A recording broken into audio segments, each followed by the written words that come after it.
Hi, friends. So today is Friday, and we're going to go ahead and read chapter 24 in our book, A Boy Called Bat. So let's go ahead and start reading.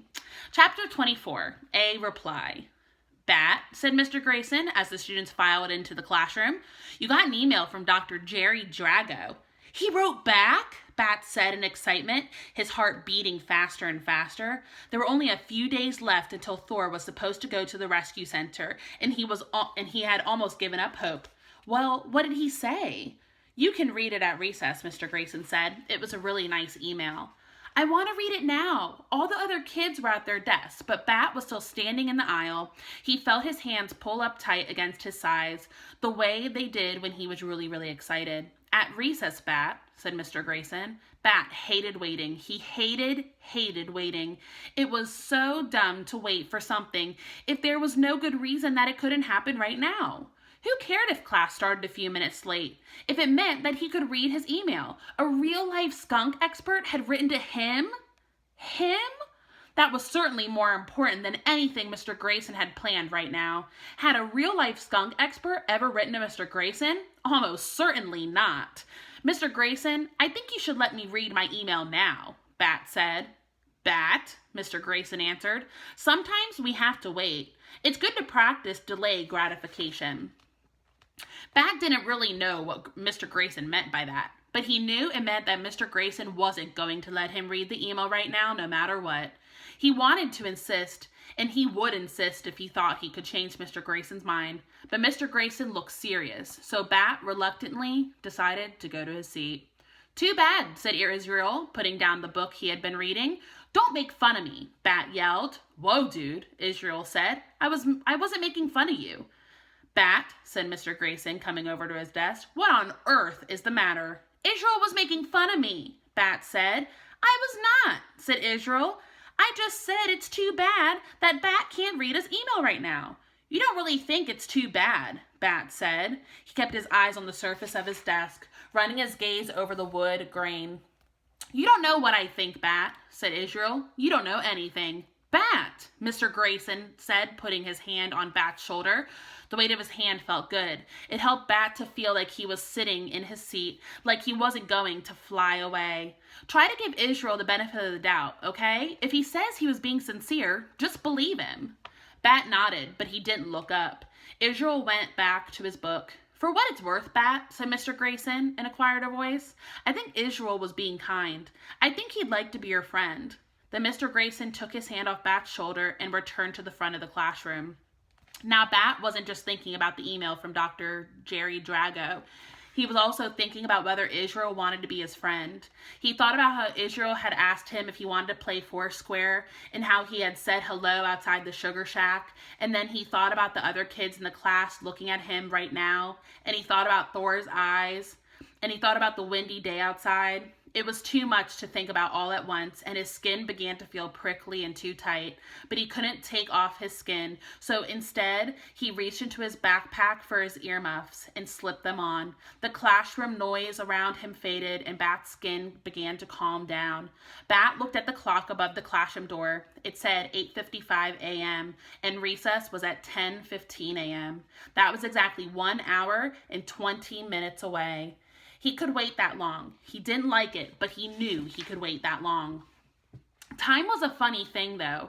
Sometimes an hour and 20 minutes didn't actually feel very long at all. Like when Bat was watching YouTube videos about animals, and sometimes like when Dad was watching baseball on TV, an hour and 20 minutes felt like 20 years. But that day, the hour and 20 minutes between 8:55 a.m. and 10:15 a.m. felt like 20 baseball games. At last, Mr. Grayson said, Okay, friends, let's go play. The kids shoved back their chairs and headed for the door. Bat pulled off his earmuffs and went to Mr. Grayson's desk. It's recess, he said. Yes, Bat, it sure is, said Mr. Grayson. He opened up his laptop. Can I read the email too? Israel asked. He hadn't gone outside with the other kids. Why? Asked Bat. Because I'm curious. You've been talking about Dr. Jerry Drago nonstop. That wasn't true, was it? Maybe it was true. Okay, said Bat, but no making fun. I wasn't making fun before, Israel said, and I won't now. "Here you go, gentlemen," Mr. Grayson said. He clicked on the top message in his inbox. The subject line was, R.E., question about a baby skunk. Then he stood up so that Bat could have his chair. "When you're done reading your email, just close the laptop and come join us outside," he said. Then he headed out to the playground. Bat sat down. He could feel Israel standing behind him, reading over his shoulder. The email read, "Dear Bat, I am very interested in skunks, as you know. I can tell that you feel very attached to the kit, and I don't blame you. Baby skunks are adorable. But the question of whether you should keep him as a pet is a very complicated one. Even if your mom feels reasonably sure that he is disease-free, all pets require a huge commitment of time, energy, and usually money. And skunks are no different. In fact, keeping a skunk as a pet is much more challenging than keeping a dog or a cat. Skunks are not pets by nature. They are wild animals. And from many years of experience, I can tell you that most people don't know what they are getting into. It's very easy to fall in love with the baby skunk, but it's difficult to truly be a good caretaker to a skunk. Most people would be better off with a dog. Still, this skunk kit has come into your life, and for at least the next few weeks, you and your mother must work to be the best caretakers you can possibly be for him. Should you keep the kit? Should you give him to the rescue people? I don't know the answer because I don't know you and I don't know the kit. But it sounds like for now, the kit is right where it needs to be, and I trust that you will take good care of it. Sincerely, Dr. Jerry Drago, PhD, Drago Institute for the Betterment of Skunks and Skunk Reputations.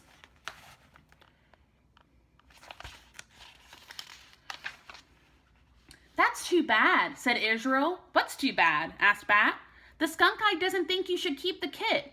"That's not what he said," said Bat. "Well, he didn't say that he'd tell your mom to keep him. He didn't say that skunks make good pets." "Well, that's true," said Bat.